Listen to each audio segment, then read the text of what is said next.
Hey guys, it's Stephanie with the For Sure family. Again, I'm with the Leapsters. I'm here with another video. This time I'm going to be doing saltine cracker toffee.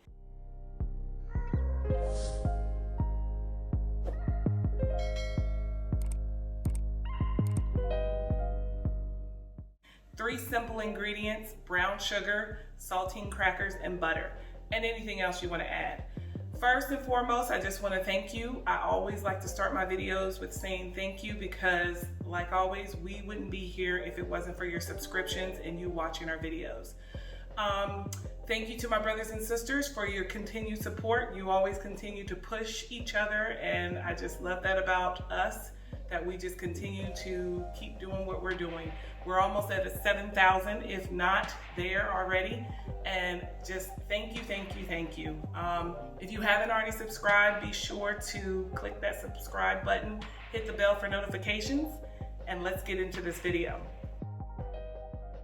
All right, I'm back and I'm ready to start this video. First thing you're gonna need is you're gonna need a long glass pan, whether it's glass or aluminum. You're gonna end up coating it with aluminum foil anyway.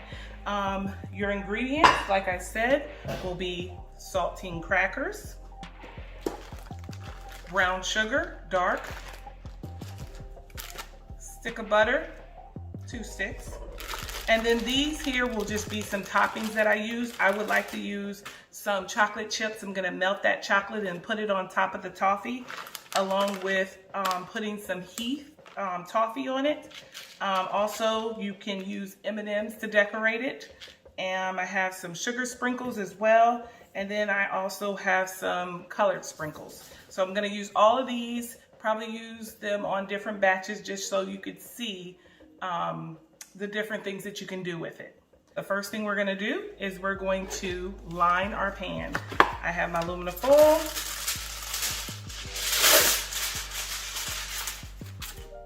Set that back.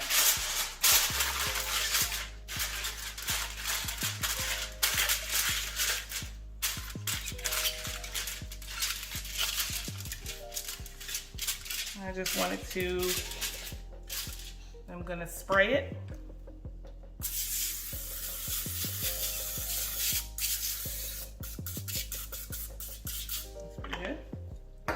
Then I will line my crackers.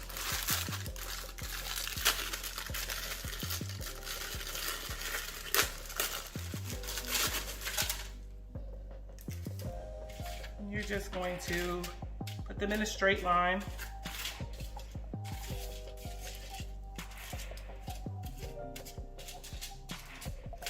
I want to make sure I turn them all the same way. I don't think that would make a difference.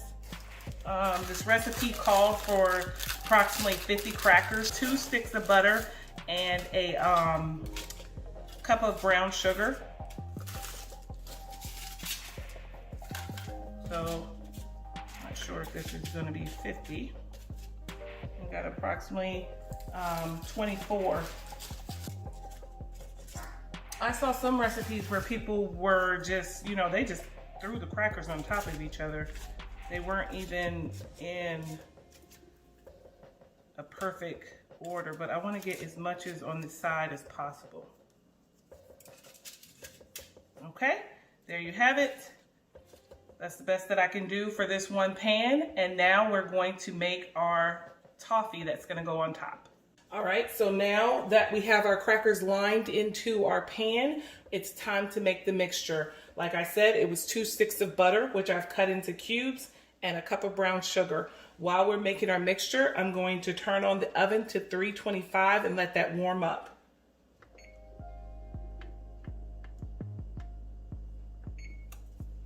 I'm going to turn my stove on, and you want to get the butter melted first before you add the brown sugar. So I'm going to put it in, and I'm going to allow it to melt. I'll put this on high.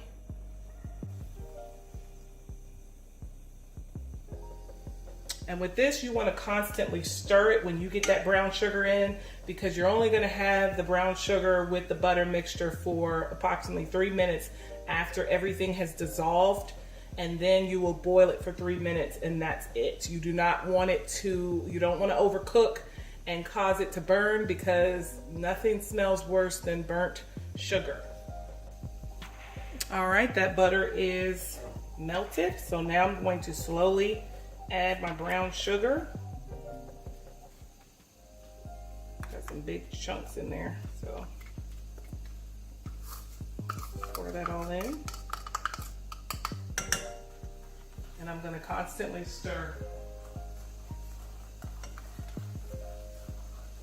I want that to all dissolve. I had one big hard chunk in there. Hopefully that doesn't cause an issue.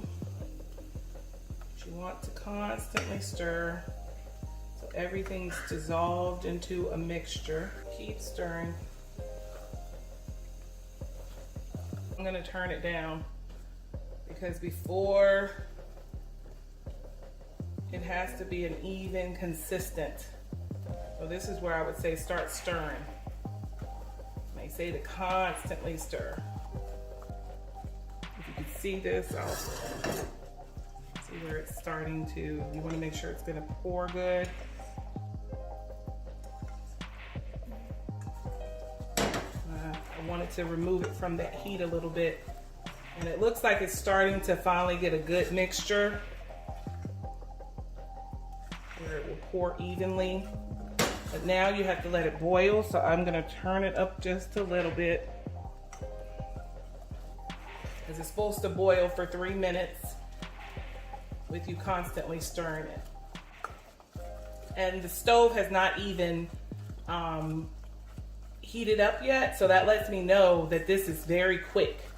That lets you know that this doesn't take long to do. It's getting a smooth caramel color too.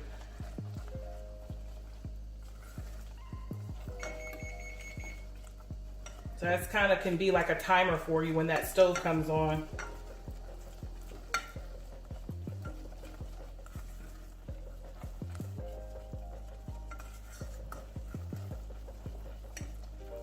I think all my lumps are out, so didn't cause a problem.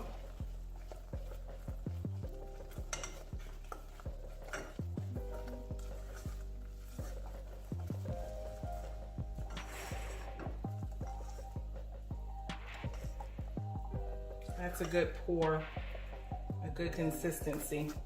So once I'm seeing that, I think that's a good boil. So now I'm gonna cut that off. And the next thing you want to do, turn your pan over, and you're just going to pour this on top of your crackers. You want to make sure you cover everything.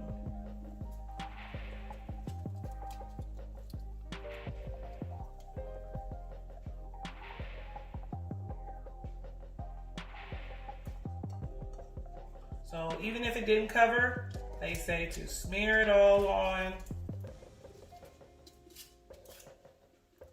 How that looks? It's still good and warm.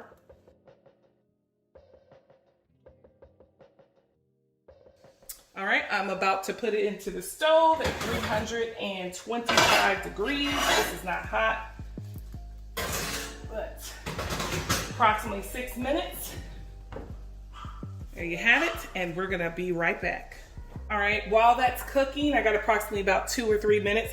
I gotta melt my chocolate, because I'm gonna put a little spin on it. So I'm gonna just put this in the microwave while it's waiting. So I know that I only have like about 2 minutes just waiting on it. But you have to do this. This is a crucial point in it. You want to do this. You want to put it on there while it's hot so they can all harden together. That's why I'm hurry up and melting my chocolate.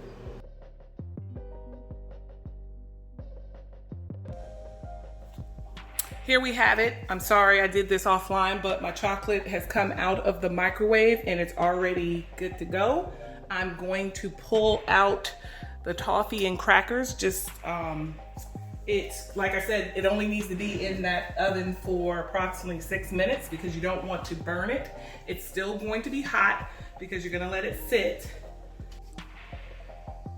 All right, so everything, all the toffee has been poured on the crackers.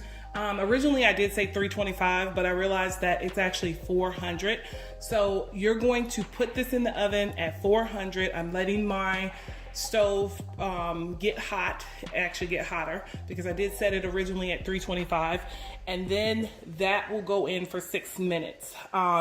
Your crackers are supposed to look like they are actually bubbling in the toffee.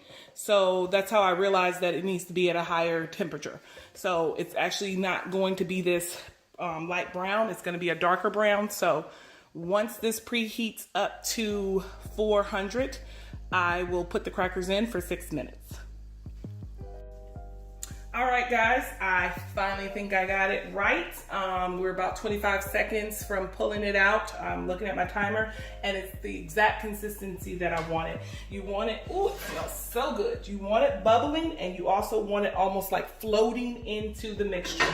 That's exactly how the directions called. In my first batch, when I pulled it out, it was not doing that. That's why I put it back in, and I realized that I did something wrong. Here, so I'm gonna turn this off. Here is where we're going to add the chocolate. All right, I just had to set up and kind of revamp everything, but I just pulled these out of the oven. There's a different way that you can do these. So one person, how they spread it on, or they just sprinkle chocolate chips on top of it and let it melt. I probably wish I would have did it, sprinkle the chocolate chips on top, because I swore I put quite a bit of chocolate in this bowl and let it melt. But as you can see, I'm not covering everything. So, and this is still pretty hot, so I could probably still do it both ways and show you how it would turn out. I kind of almost like a perfectionist. I hate changing things up. So since I started it like this, I want to finish it like this. So, but hey, I still got enough chocolate chips if it doesn't smooth all the way. I can tell you it's not easy to smooth. That's why probably putting the chocolate chips on top would probably be easier. Just letting them melt, because I could feel the heat coming off of this. I guess one thing that's hot is toffee. It will burn the life out of you. So I'm about 3/4 of the way down. And look, even though I put pretty much half of the bowl, or half of the bag of chocolate, I swear it's not. And then I do got a lot up here, so I could probably move it down.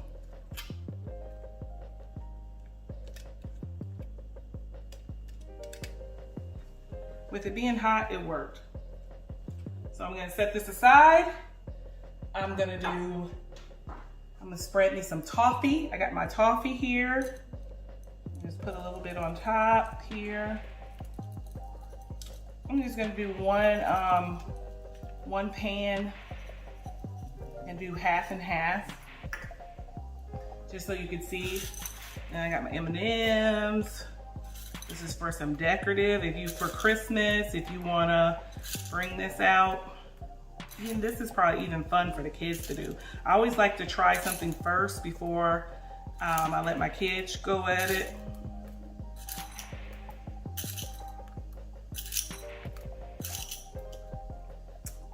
And I got my sprinkles. Sprinkles here. It's gonna be for Christmas. And then we're gonna just cover the whole thing. Honestly, this is to replace my salt. I could not find sea salt to save my life going to the store last night for some reason. It's a particular one that I wanted. I think that's pretty sectioned off really good. Put some more M&Ms here. Our little one loves M&Ms, so that'll be his. And more toffee. But right now, I can't pick this up because it's really hot. I just want you to see it so far. We have, so I don't know if you can see it good, so I wanted to lift it up. And we're gonna let this harden. We can just let it sit for about 15-20 minutes, and then I'm gonna break it up and I'm gonna come back and show you what it looks like. Hey guys, I wanted to come and show you the final results of my saltine cracker toffee. Instead of trying to mix them up and showing you the difference, I just put it all on one plate. You see the sprinkles, you see the toffee, you see the M&Ms. Next time I will try the sea salt because I believe the toffee and the sea salt will just taste so good together. But you can see that this will go beautifully, you know, if you want to make some Christmas treats with the sprinkles and the M&Ms. And even for Thanksgiving, if you want to make some treats, you could just use the toffee and the salt. Thank you for watching. If you haven't subscribed, please don't forget to subscribe and hit that bell for notifications. See ya. This is a warm welcome from the bottom of our hearts from the Foreshore Family channel. Please don't forget to like, subscribe, and hit that bell for notifications. Until next time, see ya.